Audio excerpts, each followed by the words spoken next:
Liars always ask these 5 questions.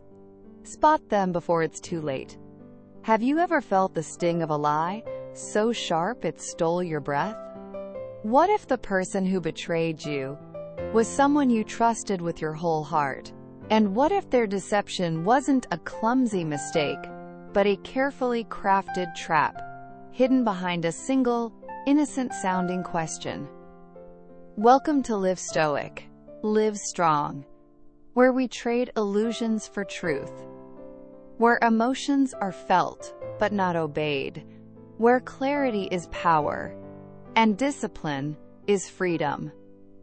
This is not just a channel, it's a mindset. It's a journey of conscious living. Let's begin.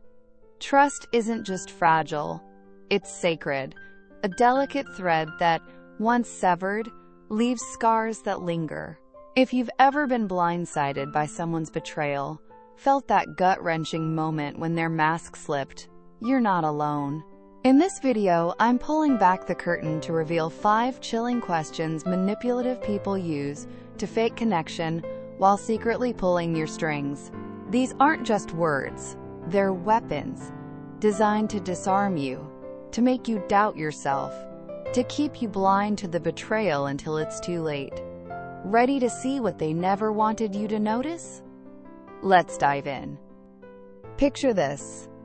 Someone you care about looks you in the eye, their voice soft, their smile warm, and they ask a question that feels so genuine, so harmless. But behind that charm lies a calculated move, a subtle trap meant to steer you, control you, or hide the truth. Liars don't always wave red flags. The most dangerous ones? They're cloaked in charisma, their words dripping with sincerity, their questions so cleverly disguised you'd never suspect they're weaving a web around you. These tactics are subtle, strategic, and, here's the kicker, shockingly common. They show up in relationships, at work, even in casual chats with people you thought you knew. Have you ever caught yourself saying, "How did I miss it?" This video is your wake-up call. I'm exposing the 5 questions manipulative people use to build trust, only to shatter it. Each one builds on the last, revealing the blueprint of deception, how it's constructed, how it traps you, and how you can spot it before it's too late. Don't skip a second. What you're about to learn could save you from years of regret and arm you with the kind of inner strength Stoicism champions. Calm, clarity, control. You're not powerless. You're about to see through the lies they never wanted you to uncover. If you're done being manipulated and ready to trust yourself more than anyone else, smash that subscribe button and let's get started. First, let's talk about why people lie. It's not always because they're evil or out to destroy you. Imagine someone standing at the edge of a cliff, their heart racing, terrified of falling. That's what fear does. It drives people to lie.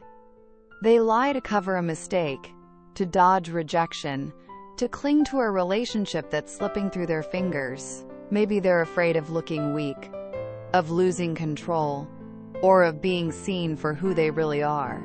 In the beginning, the lie might seem small, harmless even. A little white lie to avoid conflict or keep the peace.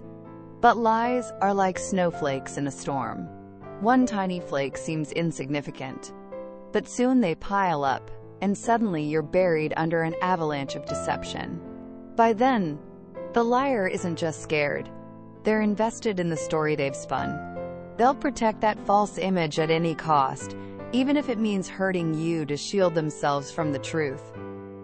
Then there's control, the darker side of deception. Some people don't lie out of fear. They lie to dominate. These are the strategists, the puppet masters who twist the narrative to stay one step ahead. They lie to shift blame, to plant seeds of doubt, to make you question your own gut. It's not emotional. It's cold, calculated, and deliberate. They know exactly what they're doing. Picture a chessboard. Every question they ask, every word they choose, is a move to keep you in check, to make you second-guess yourself so they can move freely in the fog of your confusion. It's about power. Holding it, wielding it, and never letting you see the board. As we peel back these layers, you're starting to see the mechanics of betrayal, why it happens, how it hides, and what's at stake. But this is just the beginning. On the next page, we'll dive into the first of those 5 deadly questions, the ones manipulative people use to pull you close while setting their trap. You won't believe how something so simple can be so sinister. Stay with me. You're about to become untouchable. We've just peeled back the layers of why people lie. Fear that drives them to hide, control that fuels their manipulation, or broken pieces inside that make deception second nature. Now let's dive deeper into the chilling ways these lies twist your reality, and how one simple question can turn your trust against you. Imagine a moment when your world feels unsteady, like you're standing on a glass floor that's starting to crack. You sense something's off, but every time you question it, the liar's words make you doubt yourself. Did I overreact? Did I misread the situation? Is this somehow my fault? This isn't an accident. It's the cruel design of their deception. Lies like these don't just hurt. They erode the very ground you stand on, making you question your own reality. And the worst part? That's exactly what they want. Some liars are so skilled, so insidious, that they weave their betrayal into the fabric of your trust, leaving you blind until the damage is done. Then there are those whose lies come from a darker place, a fractured personality that thrives on illusion. Picture a narcissist, their ego a towering castle built on sand.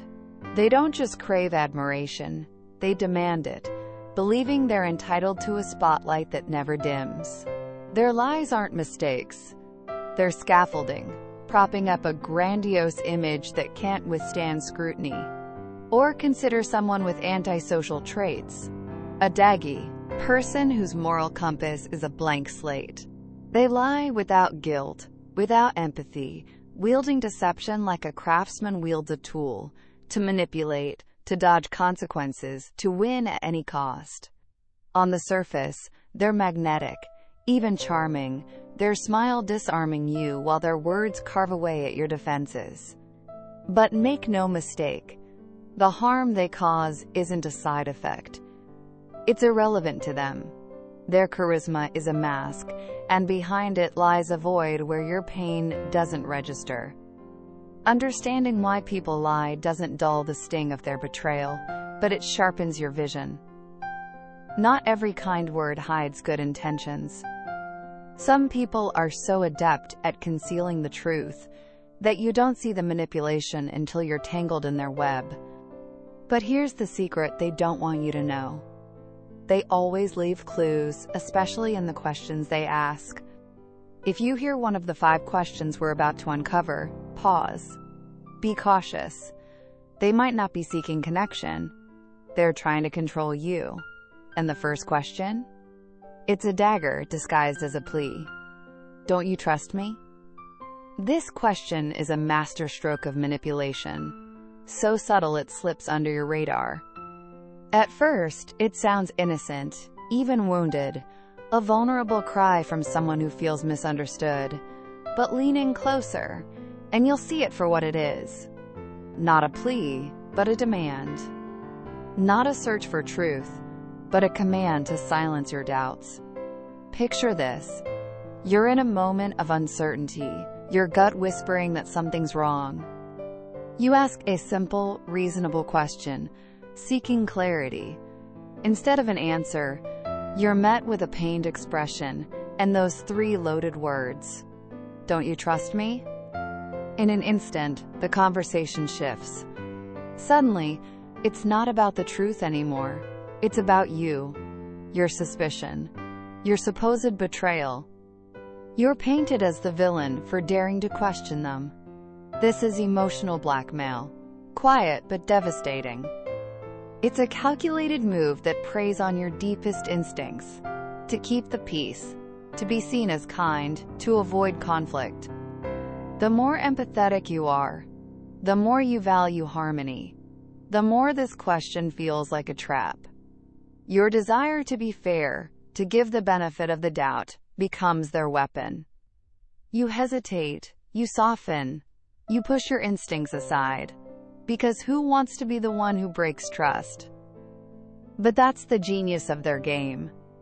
They've flipped the script, making you feel guilty for protecting yourself. Have you ever felt that sinking guilt, that pressure to back down, even when you knew something wasn't right? That's their victory, and your warning. As we unravel this first question, you're starting to see how manipulation hides in plain sight, cloaked in words that sound like love or loyalty. But we're not done. On the next page, we'll dive into the second question, one that's even more deceptive, designed to pull you closer while tightening their grip. Stay with me. You're about to learn how to spot these traps before they close around you. We've just unmasked the first question manipulators use, "Don't you trust me?" A cunning trap that twists your doubt into guilt.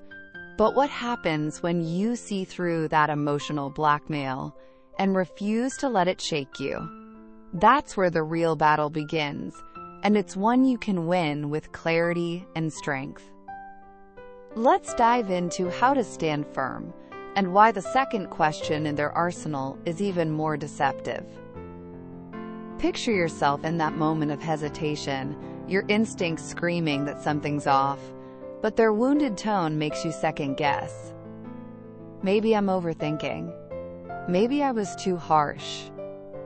So you swallow your questions, you stay silent, and just like that, they've won.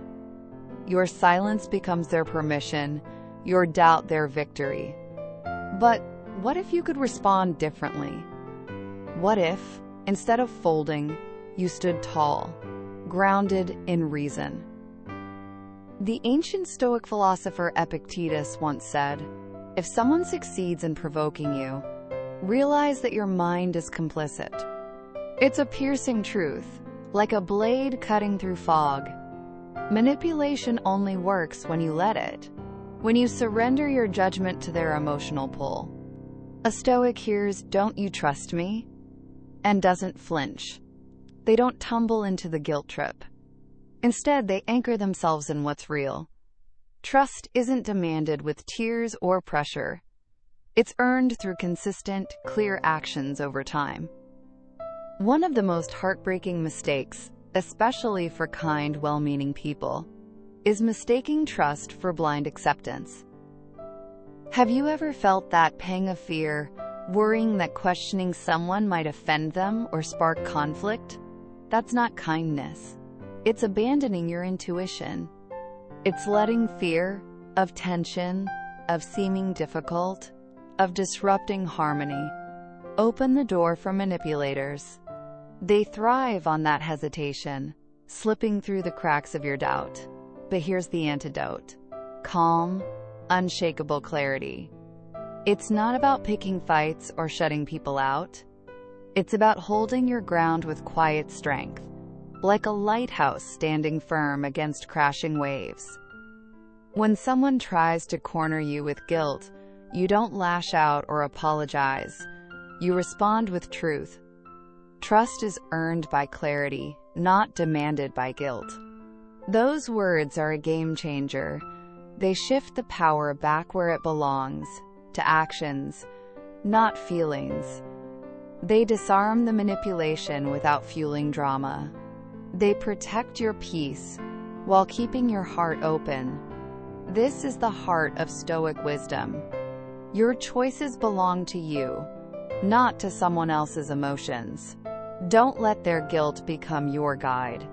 Your reason, your clarity, your inner compass, that's your true north.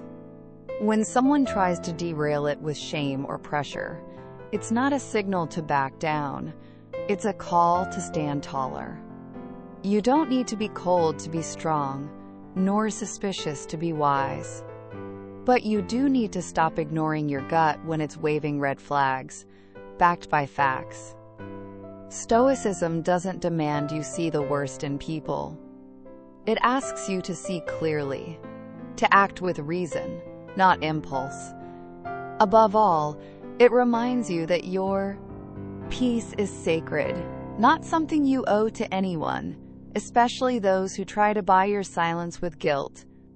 Imagine living with that kind of freedom, where no one can shake your core because you've learned to trust yourself first. That's the strength we're building here. But the manipulators aren't done yet.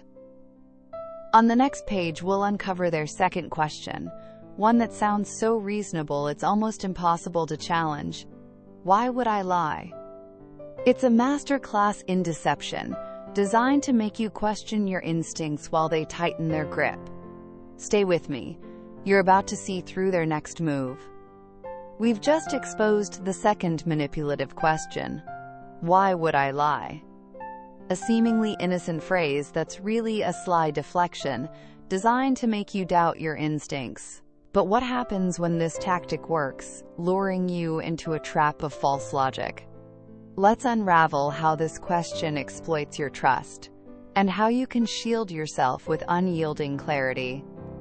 Imagine a moment when your gut is whispering warnings, but a smooth-talking manipulator leans in, their voice calm, their demeanor unshaken, and asks, "Why would I lie?" It's not an invitation to discuss.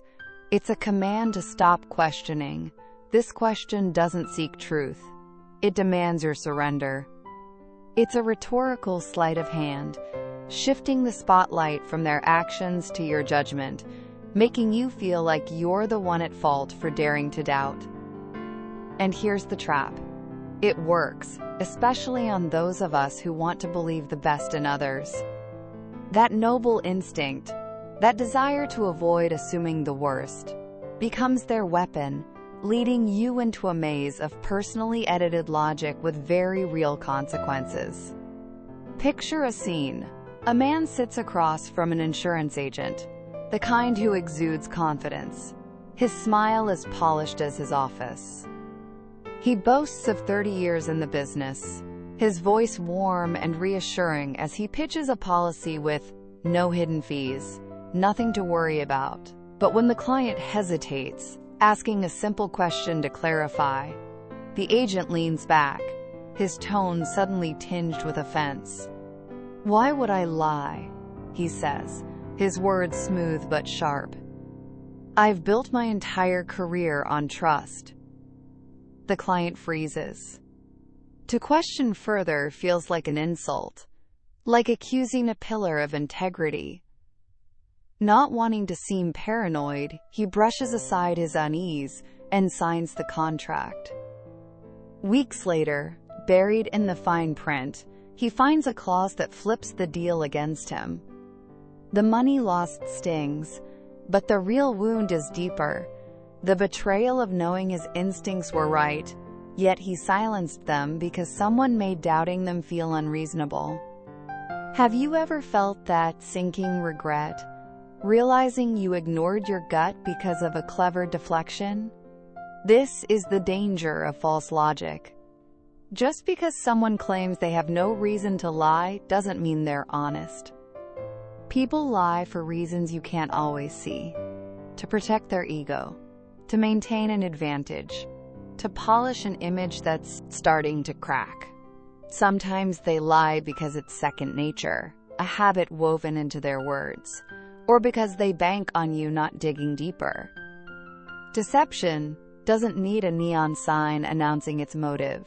It thrives in the shadows of assumption. And the biggest assumption? That a good reputation or a charming facade guarantees truth. But truth doesn't bow to appearances. It rests on facts, evidence, and actions in the present, not a carefully curated past. This is where Stoicism becomes your shield, a beacon of clarity in the fog of manipulation. Marcus Aurelius, the Stoic emperor, wrote, "If it is not right, do not do it. If it is not true, do not say it." It's a call to anchor yourself in integrity, to place your trust not in someone's charm or credentials, but in the reality of the moment. A Stoic doesn't get dazzled by a resume or swayed by a friendly smile. They ask the hard questions. Is this true right now? Does it align with the facts? Can I verify it myself? This mindset slices through emotional noise and social pressure, giving you the courage to probe deeper, even when the person across from you seems beyond reproach. Especially then. Why? Because the most dangerous lies often hide behind the most trustworthy faces. One of the deadliest traps is believing liars always have a clear, logical motive, or that if you can't see one, there's no lie. But Stoicism teaches you to see past that illusion, to trust your reason over their rhetoric. It's not about becoming cynical. It's about becoming wise, about protecting your peace without closing your heart. As we break down this tactic, you're learning to spot the cracks in their armor, to question what doesn't add up, no matter how convincing they seem. But we're not done. On the next page, we'll uncover the third question, a subtle probe that seems caring but hides a far more sinister intent. It's designed to pull you closer while setting you up for betrayal. Stay with me. You're about to become unstoppable in spotting these traps. We've just exposed the second manipulative question, why would I lie? A seemingly innocent phrase that's really a sly deflection designed to make you doubt your instincts. But what happens when this tactic works? Luring you into a trap of false logic. Let's unravel how this question exploits your trust, and how you can shield yourself with unyielding clarity. Imagine a moment when your gut is whispering warnings, but a smooth-talking manipulator leans in, their voice calm, their demeanor unshaken, and asks, "Why would I lie?" It's not an invitation to discuss, it's a command to stop questioning.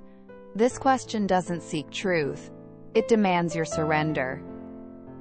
It's a rhetorical sleight of hand, shifting the spotlight from their actions to your judgment, making you feel like you're the one at fault for daring to doubt. And here's the trap. It works, especially on those of us who want to believe the best in others. That noble instinct, that desire to avoid assuming the worst, becomes their weapon, leading you into a maze of personally edited logic with very real consequences. Picture a scene. A man sits across from an insurance agent, the kind who exudes confidence, his smile as polished as his office. He boasts of 30 years in the business, his voice warm and reassuring as he pitches a policy with no hidden fees, nothing to worry about. But when the client hesitates, asking a simple question to clarify, the agent leans back, his tone suddenly tinged with offense. "Why would I lie?" he says, his words smooth but sharp. "I've built my entire career on trust." The client freezes. To question further feels like an insult, like accusing a pillar of integrity. Not wanting to seem paranoid, he brushes aside his unease and signs the contract. Weeks later, buried in the fine print, he finds a clause that flips the deal against him. The money lost stings, but the real wound is deeper. The betrayal of knowing his instincts were right, yet he silenced them because someone made doubting them feel unreasonable. Have you ever felt that sinking regret, realizing you ignored your gut because of a clever deflection? This is the danger of false logic. Just because someone claims they have no reason to lie, doesn't mean they're honest. People lie for reasons you can't always see, to protect their ego, to maintain an advantage, to polish an image that's starting to crack. Sometimes they lie because it's second nature, a habit woven into their words, or because they bank on you not digging deeper. Deception doesn't need a neon sign announcing its motive. It thrives in the shadows of assumption. And the biggest assumption? that a good reputation or a charming facade guarantees truth. But truth doesn't bow to appearances.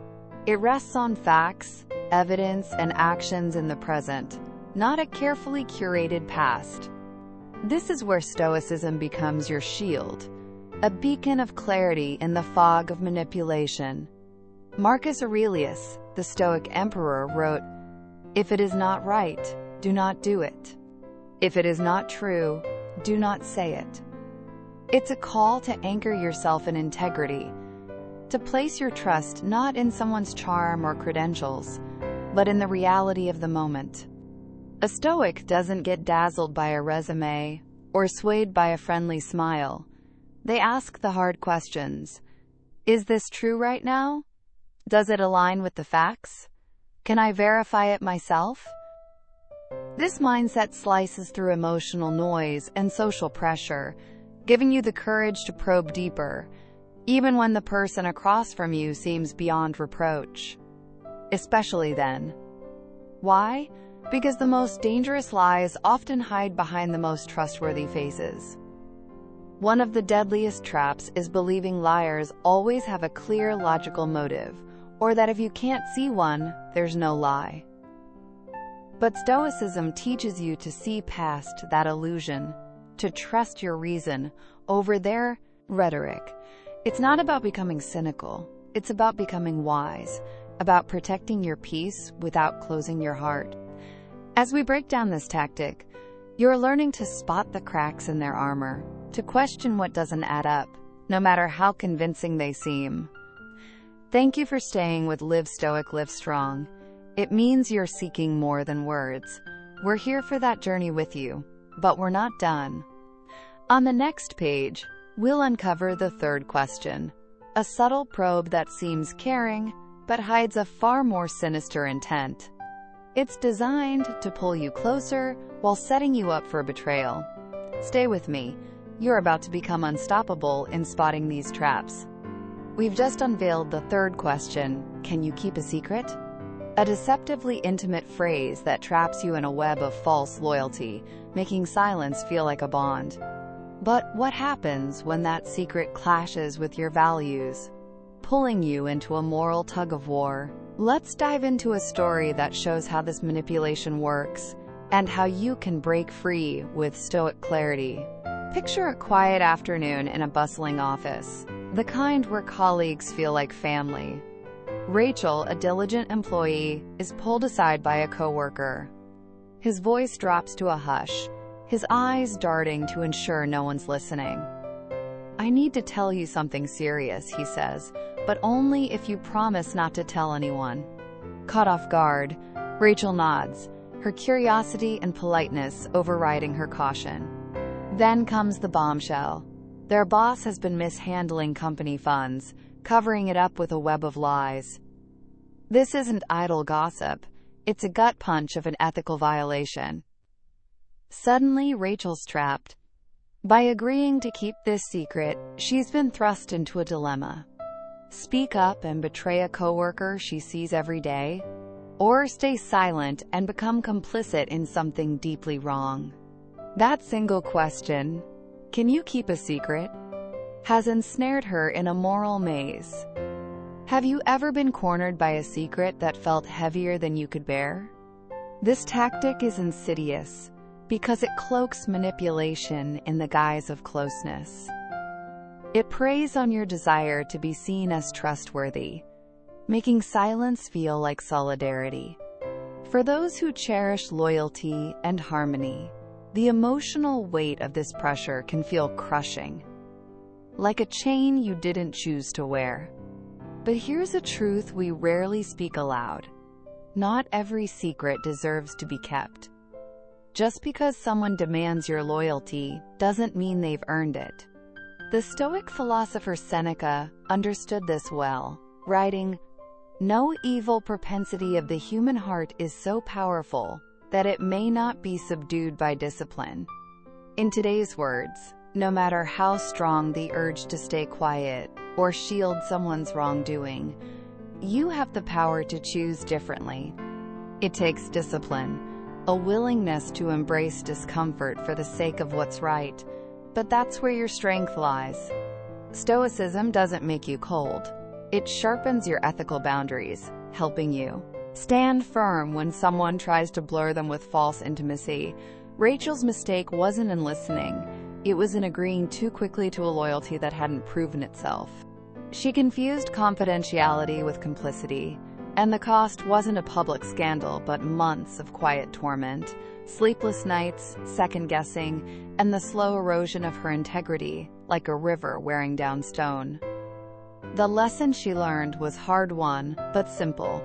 Before you vow to keep a secret, pause and ask yourself, does this align with my values? If the answer is no, you owe no one your silence, especially not someone who tried to buy it with a whisper. This is the Stoic discipline in action, the ability to step back in the heat of the moment, to see past the emotional fog, and to act from principle, not impulse. When someone tries to bind you to a secret that feels wrong, you don't owe them protection. You owe yourself honesty, peace of mind, and the courage to let the truth breathe. Because when loyalty demands you compromise your values, it's not loyalty anymore. It's control, and the most powerful response is a quiet, resolute no. Imagine the freedom of living by that principle, where no one can manipulate your conscience because you've anchored it to what's right. As a final thought, remember this: honest people don't fear scrutiny. They embrace it because truth is their ally. But manipulators? They flinch at questions because exposure is their enemy. So when someone deflects with, "Why would I lie?" take a breath, hold your ground, and let their reaction speak louder than their words. We're not done yet. On the next page, we'll uncover the fourth question, a subtle probe that masquerades as care, but is designed to exploit your empathy and tighten their grip. Stay with me. You're about to become untouchable in the face of deception. We've just exposed the manipulative power of, can you keep a secret? A question that disguises control as intimacy, binding you to silence with false loyalty. But what happens when you confront a manipulator with the truth, only to be met with a question that flips the script? Let's unravel the fourth question and how it turns your pursuit of honesty into a game of doubt. Imagine standing face to face with someone you suspect is hiding something. You muster the courage to call out their inconsistency, to lay the truth bare. But instead of an answer, they tilt their head, their voice calm but sharp, and ask, "Who told you that?" It's not a question born of curiosity or confusion. It's a calculated move, a verbal sleight of hand designed to wrestle control back from you. This isn't about addressing the truth. It's about burying it. The moment those words hit the air, the conversation shifts. Suddenly, it's not about their actions anymore. It's about you, your sources, your right to even know. Have you ever felt that disorienting jolt, wondering if you're the one who crossed a line just by speaking up? This question, "Who told you that?" is a psychological power play, and it's more common than you might think, especially when someone has something to hide. Instead of engaging with the facts, they pivot, turning the spotlight on the source of the information rather than its substance. It's a tactic to discredit the truth before it can take root, to make you question the messenger so you forget the message. Picture a chessboard. Their move is to knock over a pawn, your source, hoping you'll lose sight of the king, the truth. By asking, "Who told you that?" they're not seeking clarity. They're policing loyalties, tracking who's talking, and making you feel like you've betrayed some unspoken code just by knowing what you know. It's a classic diversion, and it works because it plants doubt, like a seed that grows into hesitation. Suddenly, you're second-guessing yourself, wondering if you're the one out of line for listening to gossip or daring to question. Let's look at a real-world example that shows this tactic in action. For years, Lance Armstrong was the golden boy of cycling, a symbol of grit and triumph over adversity. but whispers of performance-enhancing drugs trailed him like a shadow. When journalists or teammates raised questions, Armstrong didn't confront the evidence head-on. Instead, he deflected with surgical precision, attacking the sources. "Who's saying this?" he'd demand, casting doubt on whistleblowers, questioning their motives, turning the focus from his actions to their credibility. It was a masterclass in manipulation, and for a long time it worked. People hesitated, caught in the drama of who said what, reluctant to accuse a hero without ironclad proofreading. They were distracted by the politics of knowledge, losing sight of the only question that mattered. Is it true? That's the danger of this question. It transforms a moral issue into a loyalty test, pulling you away from the truth and into a maze of doubt. This tactic thrives on your instinct to avoid conflict, to question yourself rather than the person standing before you. But here's the reality. Someone genuinely interested in truth doesn't dodge with, "Who told you that?" They engage with the facts, even if it's uncomfortable. When someone redirects to the source, it's a sign they're on shaky ground, no matter how confident their tone. Stoicism arms you against this trick, urging you to stay grounded in reason. Trust isn't built on who said what, it's built on evidence, on patterns, on what aligns with reality. So, when you hear this question, don't take the bait. Keep your focus on the truth, not the drama. Now, I want to hear from you. Have you ever been guilted into trusting someone, only to discover their deception later? What was the moment that broke the spell? And what would you do differently now? Share your story in the comments below. Your experience could be the light someone else needs to spot a lie before it costs them. Let's keep this conversation burning bright. But the manipulators aren't finished. On the next page, we'll uncover the fifth and final question, a subtle probe that seems harmless, but is designed to exploit your empathy and seal their control. Stay with me. You're about to become a fortress against deception. We've just unmasked the fourth question. Who told you that? A cunning tactic that shifts focus from the truth to the source, clouding your clarity with doubt. But what happens when a manipulator goes further, not just dodging accountability but rewriting reality itself? Let's dive into the fifth and final question, a subtle weapon that can unravel your trust in your own mind. Picture a moment when you're confronting someone, armed with facts, ready to hold them accountable. Instead of engaging, they lean in with a calm, almost puzzled expression and ask, "Don't you remember?" Suddenly, the ground beneath you shifts. They insist you said something, agreed to something, or witnessed something you're certain never happened. You pause, rifling through your memories, searching for a trace of their version of events. That hesitation is their opening. A crack they widen with conviction, planting a seed of control that can grow into something far more sinister, gaslighting. Have you ever felt your reality wobble, wondering if your memory betrayed you because someone spoke with such unshakable certainty? This question, "Don't you remember?" is no innocent query.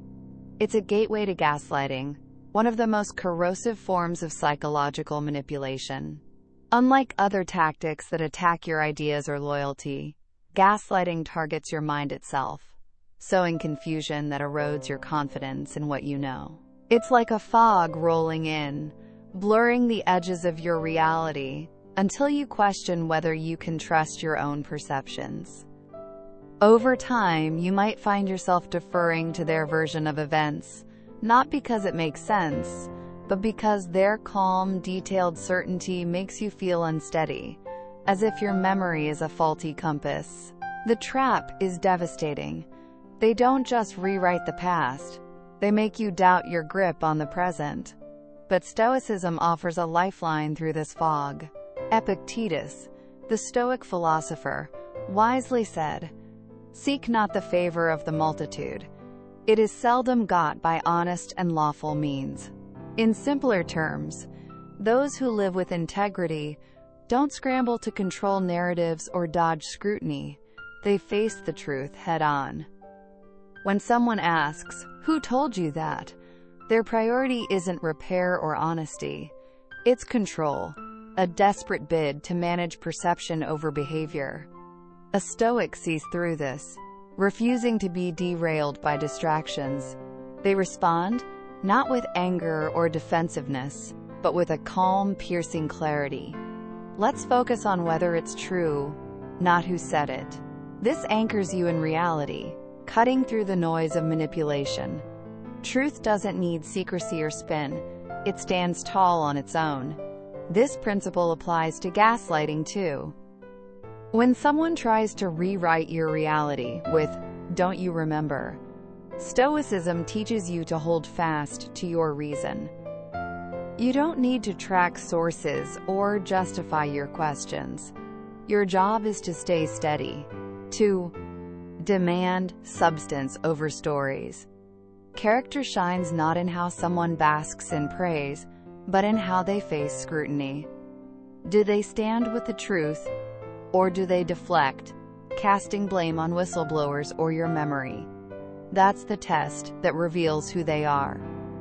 And when it comes, you have the power to hold the line, to root yourself in facts, to refuse the fog they're trying to create. Let's make this personal. Have you ever faced someone who dodged accountability by questioning how you learned the truth? Or, worse, made you doubt your own recollection? How did you navigate that moment? What would you say now, armed with this clarity? Share your story in the comments below. Your insight could be the spark that helps someone else stand firm when it matters most. Your voice is powerful, and together, we're building a community that sees through deception. But our journey through these manipulative questions isn't over. On the next page, we'll explore how gaslighting unfolds, diving deeper into its subtle beginnings and the devastating impact it can have if left unchecked. Stay with me. You're becoming a master at protecting your peace and reclaiming your reality. We've just uncovered the fifth question. Don't you remember? A chilling gateway to gaslighting that plants doubt in your mind, making you question your own reality. But what happens when this tactic escalates, turning isolated moments of confusion into a campaign to control your perception? Let's explore how gaslighting tightens its grip and how you can reclaim your truth with Stoic strength. Imagine a moment that feels like stepping into quicksand. Your partner, friend, or coworker insists you agree to something monumental, something that clashes with your values, your plans, or your recollection of events. When you push back, their face shifts to surprise, maybe even hurt. "I'm shocked you don't remember," they say, their tone calm but laced with accusation. The implication stings. You're the one who's wrong. You rummage through your memories, searching for any hint of their story, but find nothing. Yet their certainty is unshakable. They recount the exact time, the place, even the shirt you were wearing. The details are so vivid, so precise, that doubt creeps in. Did I forget? Am I losing my grip? This isn't a simple misunderstanding. It's a deliberate design to make you feel unsteady, to position them as the rational anchor, while you spiral into confusion.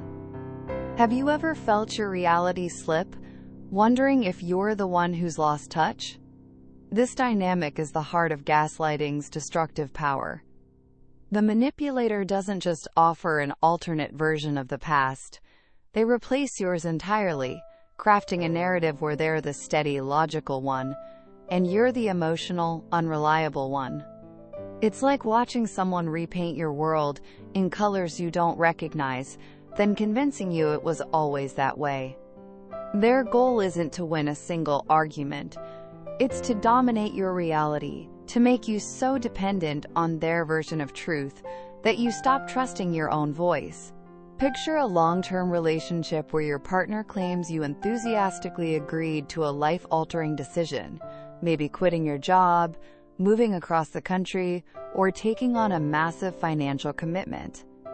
You're certain you'd have resisted, but they pile on specifics.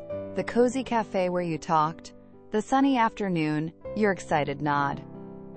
The story feels foreign, yet their conviction is so strong that you start to waver. Maybe I did agree. Maybe I'm overreacting. That's the trap.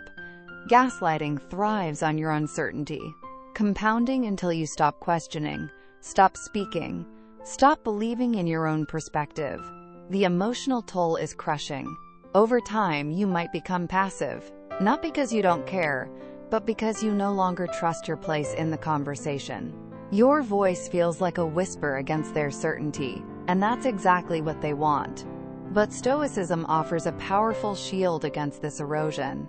Marcus Aurelius, the Stoic emperor, wrote, "You have power over your mind, not outside events. Realize this, and you will find strength." In the face of gaslighting, this is your anchor. No one has the right to rewrite your reality. Your mind, your memories, your reasoning, your truth is your sovereign domain. Handing that over to someone else's narrative isn't just a loss of clarity, it's a loss of self. A Stoic doesn't crumble under another's confidence or seek validation to feel steady. They root themselves in what they know, and when memory falters, they turn to evidence. Written notes, calendars, emails, or direct experiences, not emotional reassurance. This mindset demands discipline, like tending a fire to keep it burning strong. Slow down your reactions. Build habits that safeguard your perception. Document important agreements. Reflect regularly on your experiences, and trust the tangible over the manipulative. The goal isn't to argue endlessly over who's right. It's to stay grounded in what's real, like a lighthouse unmoved by crashing waves. By doing so, you protect not just your clarity, but your peace, your power, your sovereignty over your own mind. As we peel back the layers of this final question, you're learning to stand firm against the fog of gaslighting, to hold your truth with unshakable resolve. But there's more to this journey. On the next page, we'll tie these 5 questions together, revealing how to spot their patterns early and build a life where manipulation can't take root. Stay with me. You're on the verge of becoming unbreakable. We've just navigated the treacherous terrain of gaslighting, where manipulators use "don't you remember" to erode your trust in your own reality, but Stoic discipline offers a shield to reclaim your mind. Now let's tie these lessons together, empowering you to stand unshakable against deception and protect your inner peace. Imagine standing at the edge of a storm, winds of doubt swirling around you, as someone's confident words try to pull you off balance. Their certainty feels like a weapon, sharp, relentless, designed to overwrite your truth with their narrative. But you're not defenseless. The practices we've explored, documenting agreements, reflecting on experiences, grounding yourself in evidence, aren't about becoming cold or paranoid. They're about building a fortress within, a solid foundation that no manipulator's tone or tactic can shake. These habits are your anchor, stronger than fleeting emotions. A beacon of clarity when someone tries to cloud your reality. Why? Because no matter how boldly someone speaks, confidence is not truth. Some wield certainty like a blade, using repetition to rewrite memories or a steady voice to drown out facts. But a Stoic sees through the illusion, refusing to match emotion with emotion or volume with volume. They return to principle, to reason, to an unshakable trust in themselves. Gaslighting thrives only when you start to believe someone else sees your life more clearly than you do. But let that sink in. They don't. They never did. The moment you reclaim your perception through awareness, reflection, and discipline, you reclaim your power, not just over a single moment, but over your mind, your choices, your entire life. Picture yourself as a lighthouse, standing tall amid crashing waves of manipulation. Liars don't just spin lies, They ask calculated questions to disarm you, to make you doubt your instincts, to pull you into their story while quietly rewriting yours. These 5 questions. Don't you trust me? Why would I lie? Can you keep a secret? Who told you that? And, don't you remember? May seem innocent on the surface, like ripples on a calm lake. But now you know the currents beneath, the patterns of control they hide. Once you see them, you can't unsee them, and that's your strength. The true power lies not in exposing manipulators with dramatic confrontations, but in protecting yourself with quiet resolve. It's choosing awareness over naivete, calm over confusion, truth over emotional traps. You don't need to shout or accuse. Just stay grounded, stay sharp.